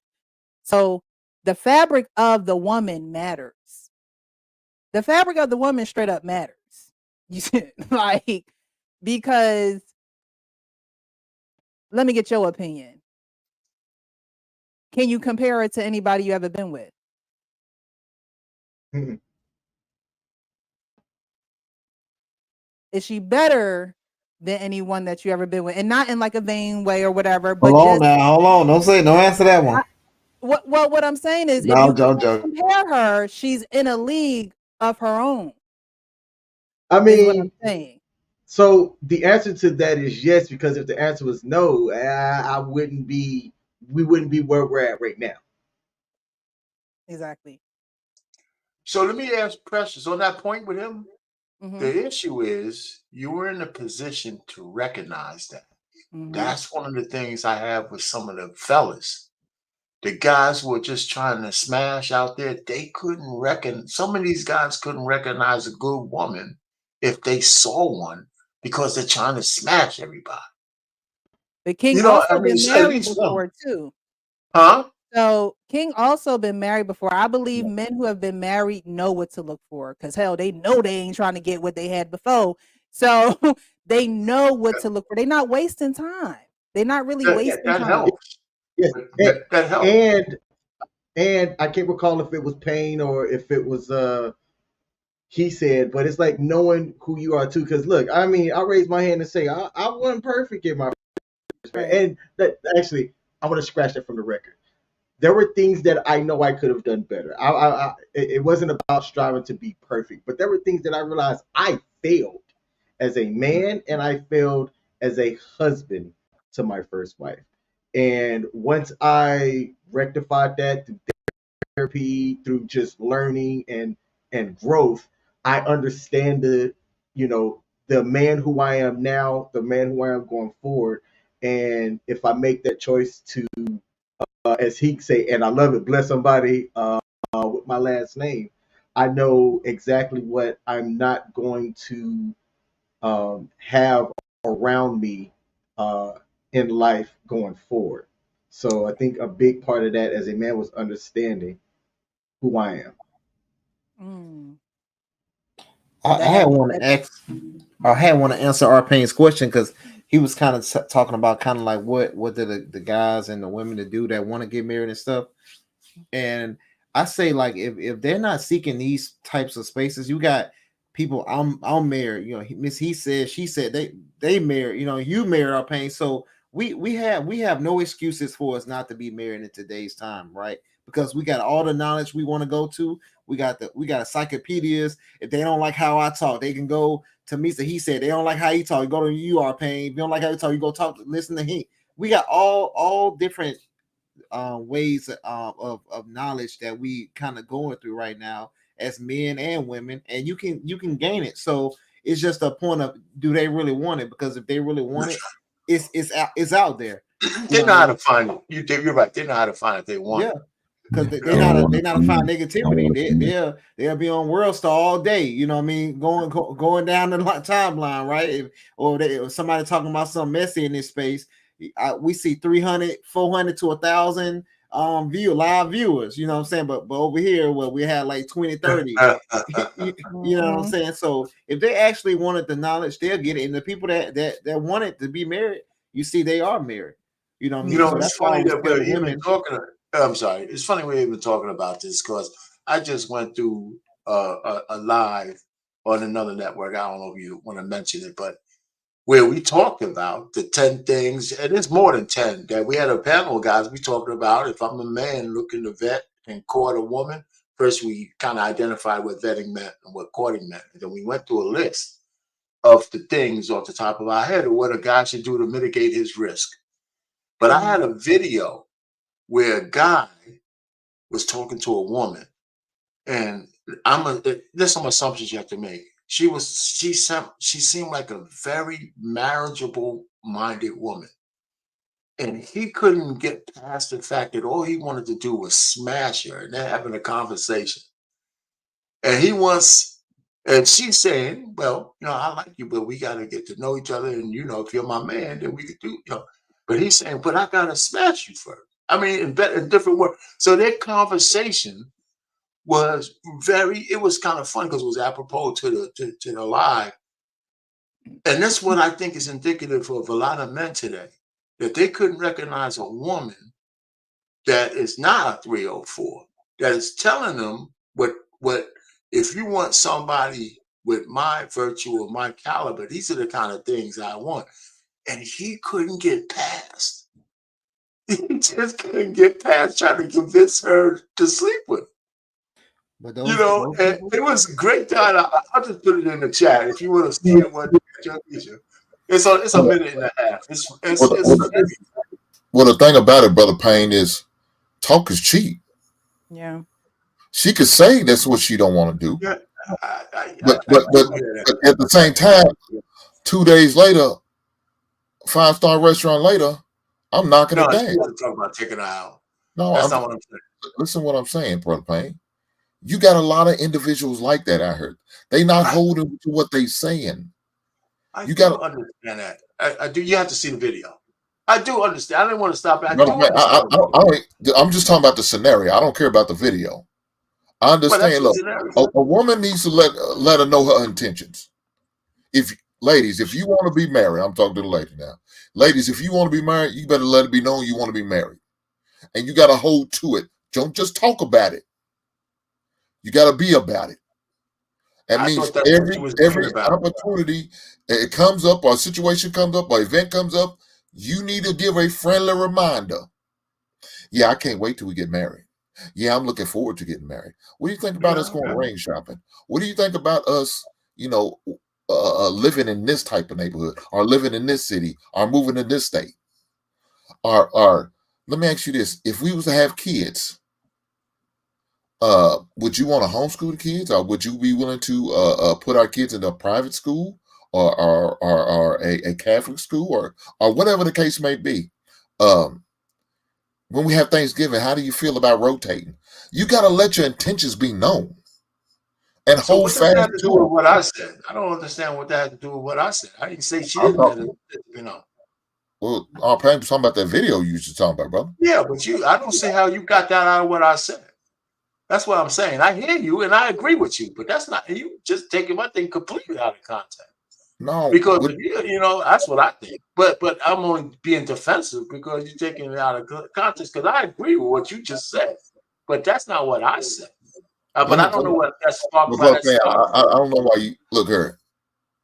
Every man to come up to a woman, he's looking to smash. Let's stop this shit, I man. thought it was an You know, interesting we, conversation we, between the two of them. I know that every man is okay, looking so at that. but we But if can't. you don't, but you're taking this thing because you didn't see it, and you're making this thing that this guy supposed to want to smash. I understand that.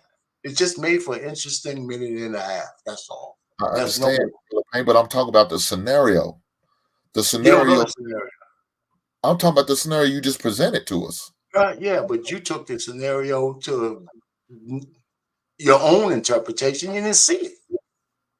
That's what I'm saying. That's the only reason why I said you didn't see it. You went all the way over here, and I said that's not what that scenario would bring out. But maybe it would bring out that in you. So, but I again, agree with Hank sorry that for I was gonna say I agree with Hank that women should make their intentions known, but I think everyone should make their intentions known. I agree with that. Because y'all literally just said every man's intention is to smash. So if a woman is listening to that, she's gonna think all he wants is sex, right?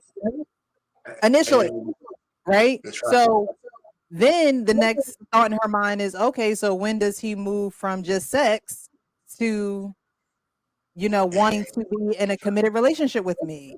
Because a lot of women will say, She well, was talking about that. right, I don't She want was to have sex actually with you intentionally unless we're in talking a about that. He ignored her because he didn't want to hear it. She was right. telling him what she wanted from him. Exactly. Okay, And he didn't so hear it. given that scenario, right? And they probably I think I know what clip you're talking about, I think. But given that scenario, they weren't in a relationship, they were just being asked these questions, right? They were just talking. So Yeah. so given that, they say that the number one reason, let me get to the number one reason for filing for divorce, getting back on the topic from this day forward until death Okay. do us part. The number one reason for filing for divorce given by both men and women is growing apart or arguments. According to one study, this accounts for 66% of the reasons men and women each give for divorce. So, just to bring it full circle, Mhm. because we use communication a lot tonight, right? From this day forward until death do us part, the biggest thing that you do have to have is clear communication. Because if 66% of the reason why men and women can't stay married and they get a divorce is these I can never say this word. Irreconcilable differences. Irreconcilable. I had Differences. the Yeah. losing Isaiah. The if that is the reason, right? Then that means that we can't communicate. We can't get what we need to say to one another without wanting to leave one another. And because we can't communicate that, then we do leave one another. Now, to me, this is, past the point where you're, saying that you want to be with this person and you want to be in that committed relationship. Because anything before that is like Hank said, like, you got to put your money where your mouth is if you want to be in that position. But if you're in that position of being committed to someone and then you find yourself not wanting to be with that person anymore, and the stats are giving that 66% people divorce because of arguments. That's crazy to me. Over arguments. Now, a Not lot of me. people say, cheating, money, but along with the cheating and the money comes arguments. I'm pretty sure if people were able to communicate about cheating, communicate about finances and things like that in an honorable way towards one another, you might be able to get through it. You just might be able to get through it, right? God parted the sea. He made a way through, but he ain't get rid of the sea. But go ahead, Mr. He said. I was just saying that I can see how it all happens. Again, look at the conversations we see day to day. Everybody speaks like a politician. No word has definition. Everything's subjective. So imagine if our relationship is like that. We never really addressed the cheating. We kind of, went over it kind of in a glance, no real strategy. But, this is, ties into my previous answer. And I gave a trigger warning. I'm going to try to be politically correct, but probably going to come a time where I just got to part ways from that. There's no example of family. And here's the answer for a woman that never had an example, never had a father. She need a surrogate family.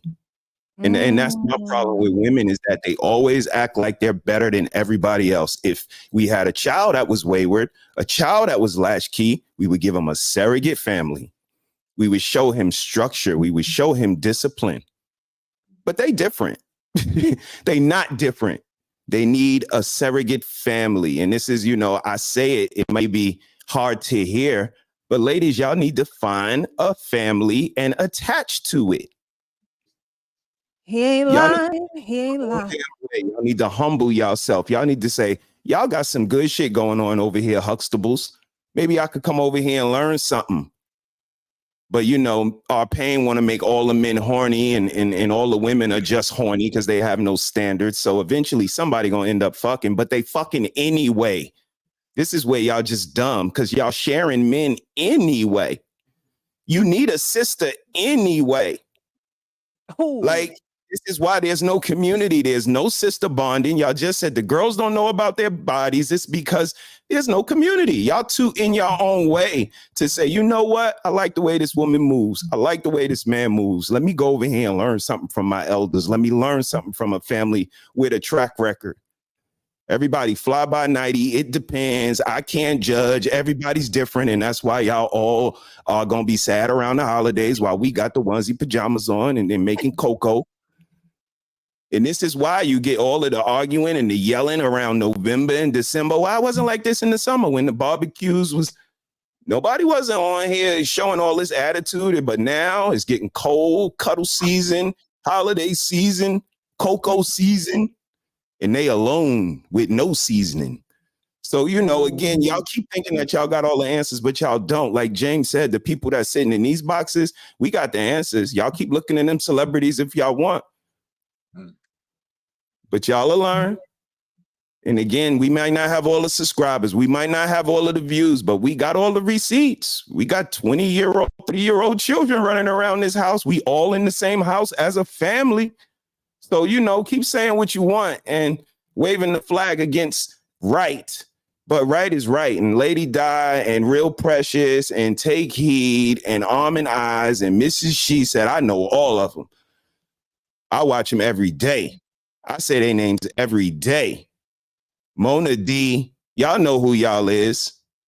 And y'all ain't got no million viewers neither. So we going to keep on waving the flag that we wave. We going to keep on saying shame. We added a new moniker now, conscious parenting, for the people that don't like the previous.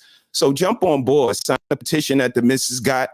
We doing work. We out here. It's 365 days in a year. We could tell you what we doing with our days. So, thank you for having us, Precious. I always love, this forum and this atmosphere for this conversation. But surrogate families, if you need to find a good family, you better find one. He ain't lying. I must say, God did that for me. I was adopted. And I couldn't imagine if I was still in North Jersey. Like, I couldn't Mm. imagine if I wasn't blessed with a family to raise me under structure and order. I couldn't imagine. Mm. So what you are talking about is what happened to me in real life. And I had to find my real self. Like literally, like my family. I had to find out why God separated me from them. Why did he choose this life for me? Because it don't happen to everybody, but it happens to a lot of children. And you have children that will go in direction of their biological family, which probably wasn't the best circumstances, right? They'll go in that direction and they'll blame everybody, or they'll say, I didn't have the best, you know, parents, and I didn't have the support system. And they're probably being honest. They didn't. But then you have other people that sit and take a step back and like, wait, why was this life given to me? Why exactly was it given to me? Mm. And I think a lot of people need to ask themselves, why was this struggle given to me? I think that's where you start realizing who you are. Why was your struggle given to you? Stop worrying about everybody else. You got alopecia, you need to wear wigs. Why was that given to you? Stop worried about, oh, I don't look like this and I wish I looked like this. No, why was it given to you? Because when you figure out why it was given to you, then you can embrace it instead of trying to, you know, wear it away or bypass it or sweep it underneath the rug. So we have to, I think with, you know, from this day forward until death do us part, from this day forward, you know, it starts before you're even at the altar, before you have this grandiose wedding, right? From this day forward means when we decide to be in a committed relationship, I am going to be committed to you, period. But you can't be committed to somebody else until you're committed to yourself. You can't depend on somebody to be committed to them if you're not committed to yourself. How are you going to be able to trust that person? Or how is that person going to be able to trust you if you're not committed to yourself? So once when we try to get down to the nitty-gritty of who we are and the realness of who we are, we need to start with the things that we don't like, the things that irk us in our life. The big why. Most leadership conferences, they'll tell you to start with why. Why do you do this? And I know all of y'all have a reason of why y'all do this. And God gave me an adoption to do this. To say, hey, look, you had to really find the real you. There's people who are in their families, that's been in their families biologically, that don't know the real them. So once we start doing that and getting real with ourselves and being honest with ourselves and God, and being like, God, I'm mad at you because you tripping right now. Big time. You tripping. And you can talk to him just like that, because I do. We just gotta be real with it. We can't be fake. We can't be doing it for views. We can't be worried about what everybody else talking about. You gotta be real with you. We got YouTube reality shows out here. It's crazy. It's crazy, the stuff we see on YouTube for some money, for a coin, not for a changed life, but for some money in your pocket. And yes, we do need to, you know, survive and take care of our children and put food on the table. But when you get up there, God is going to ask you, what did you do with what I gave you? What'd you do with it? Did you squander it away? Did you not even figure out why I put you on this earth? So we got to be real with ourselves. And once we do that from that day forward, then maybe we could progress to the marriage from this day forward until death do us part. Because before it's you and a man, or before it's you and a woman, it's you and God. So there's something that you have to die to. There's something that you have to circumcise. There's some shedding that needs to happen. So I just want to say I appreciate you guys for sticking in this series. We're gonna get to closing words. Before that, we're gonna highlight some super chats. I saw some come in, but the conversation was so good. I didn't want to pause. But I appreciate you guys from the bottom of the heart. The guys that are here, the guys who have participated, and we still gonna do the men's panel on Monday. We were just in the wedding series. Maybe I'll pick a new, a new series that we can kind of dive into. But I really appreciate you guys because I believe that there are people watching. There are people that have watched some of the episodes that really appreciate your value, that really appreciate your experience and your truth. So I definitely appreciate you. I'm gonna get to the super chats that I saw. Where my mouse? What you doing over here, mouse? Here we go. Not sure if Chef is still in the building. Sending a $20 super chat saying, I don't know what the topic is, but I know that my little bro Hank is cooking. So this $20 is a scholarship for someone else's tuition to Hank University. I know that's right. Somebody cue Pop in Circumstance. All right, now we got What We Know podcast saying salute to my bearded brother. Thank you guys for showing love. Thank you to those who are in the chat chatting and sending back comments and just your input. But we're gonna get to the final thoughts for the evening. You guys are cooking tonight. I really appreciate you. We're gonna get to the final thoughts. We'll start with James. We'll work our way over. Go up to Mr. He said, and then end with King. Appreciate everybody, man. It was a great panel today. I like to say, like, hey guys, we got no excuses, right? So y'all want to say, y'all said we don't never see families on YouTube. We only see single people talking, right? Now you have married families on here talking and stuff. You have me and my wife, he said, she said. You got King and me, you know what I'm saying? You know what I mean? They spiritually, you know what I'm saying? They know what they got going on. So, you know what I mean? So it's a lot of different people, right? He probably gonna have his wife up here later, you know what I'm saying? So we'll see how that goes. So, man, but honestly, like it's a lot of different information, right? The only thing, if you want to learn anything, you got YouTube, you got a lot of different places that you can go to, guys. So spread the word, spread the message. We don't got to keep each other down, you know what I mean? We all can win, we all can eat, you know what I mean? Try to help each other out throughout your day, and you never know what opportunities might open up. You might be up right now, but you now means you're gonna be up for the rest of your life. So you need to have other people up there with you to help you to stay up. So just because you got a little win, don't look down on nobody. You know what I mean? Just keep it going, and we all win together. So that's all I want to say. Thank you so much, James. We'll go over to Arpane. Yeah, one of the things I think the fellas of today need to do, if you want to be married, the guys who want to be married, and the guys who want real relationships leading towards marriage, you got to stop saying that there's no marriageable women in America. Got to stop saying that. It's not true. It's just not true. It's like when you played that game, did you see the red cars or the green cars on the road, and you didn't see any, and then all of a sudden, now that you're looking, you see them everywhere. I think that if your intention, like every man, but if your intention is when you meet a woman, you don't give a shit what she got to say, but you just want to smash her, you're not listening to what she's saying.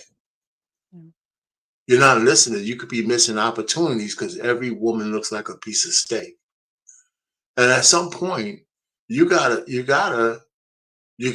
for me, and I only could go by, anecdotal kind of thing. When I was looking for my wife, I turned down just fooling around casually so I could clear my head. I don't know why I did it, but I did. So when I saw her, I recognized her. And I think that if every woman looks like a piece of steak to you, you're going to miss it. The one that's telling you that if you can just do a little bit, I might be somebody who you can build with.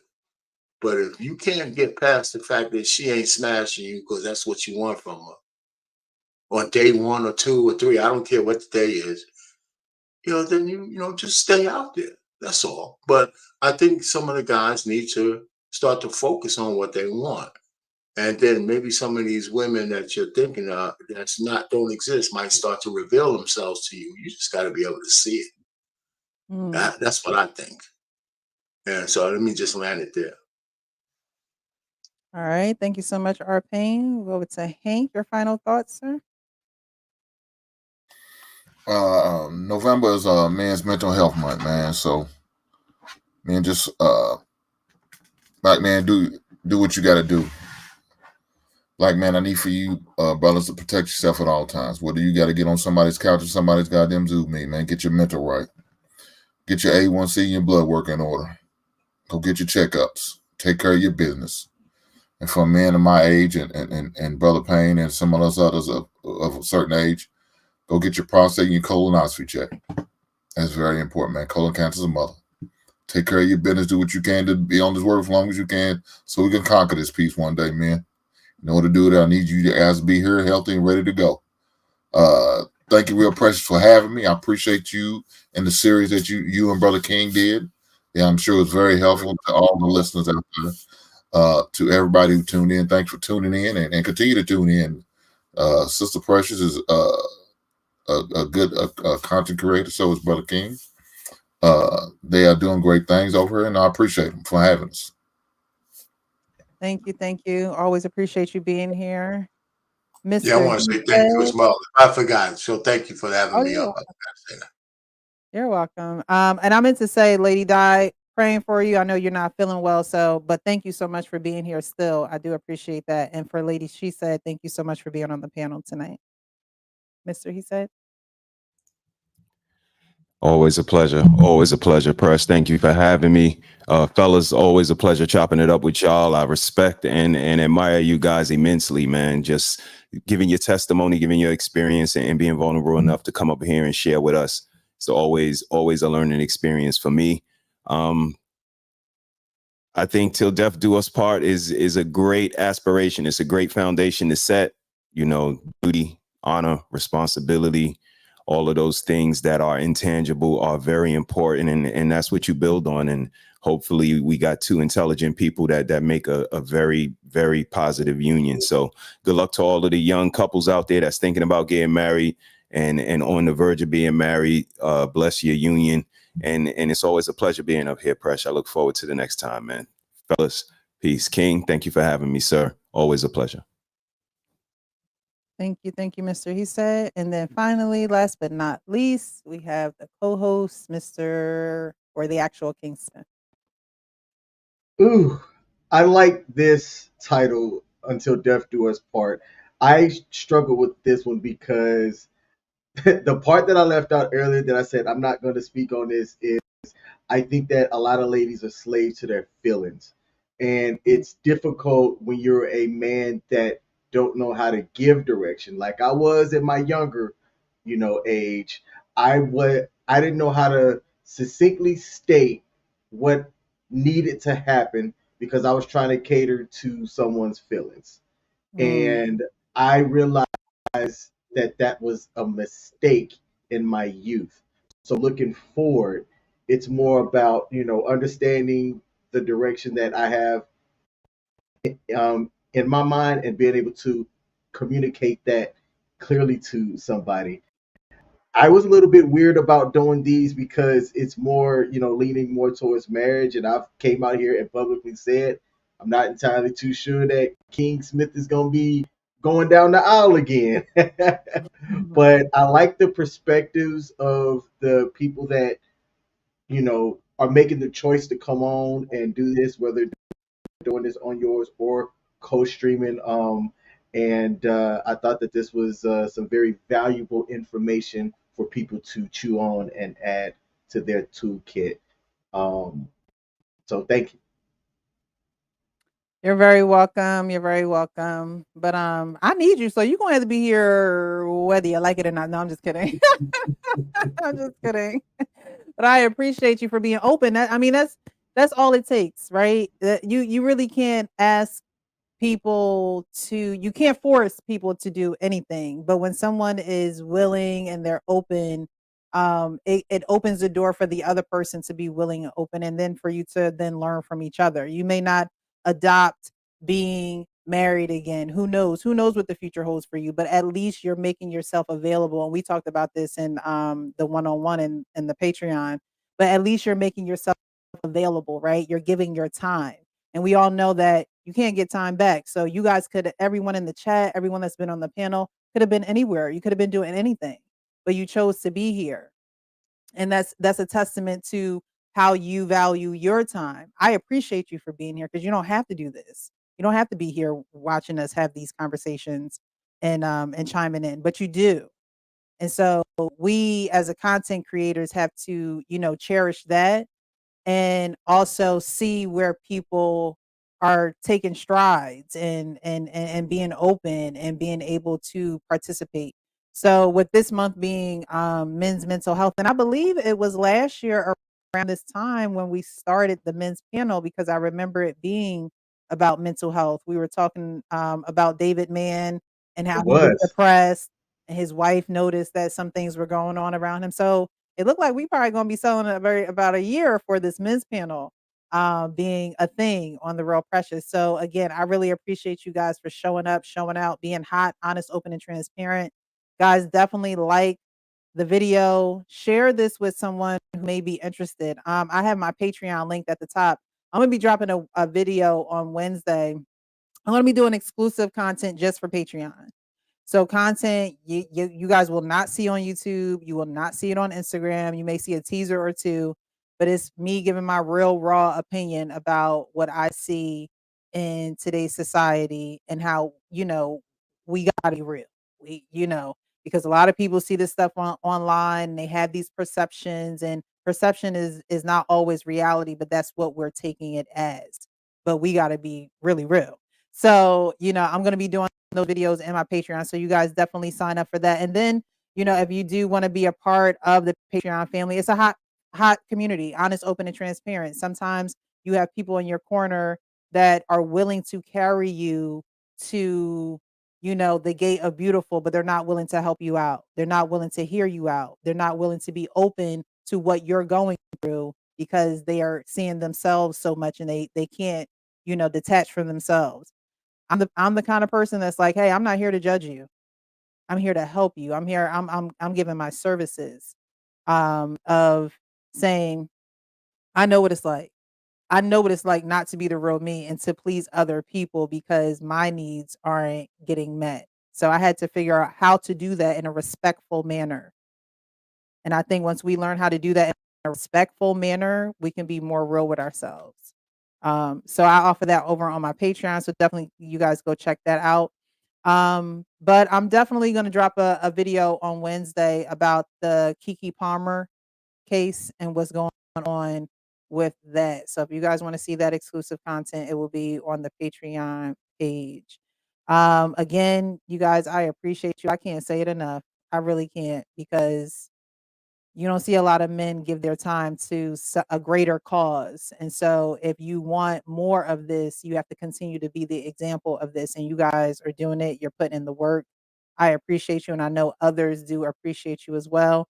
But we're going to get out of here. And you guys know that I always end my show by saying you got to be real with yourself so you can be real with others. I'll see you guys next Monday night at 9 p.m. Eastern. Have a good night.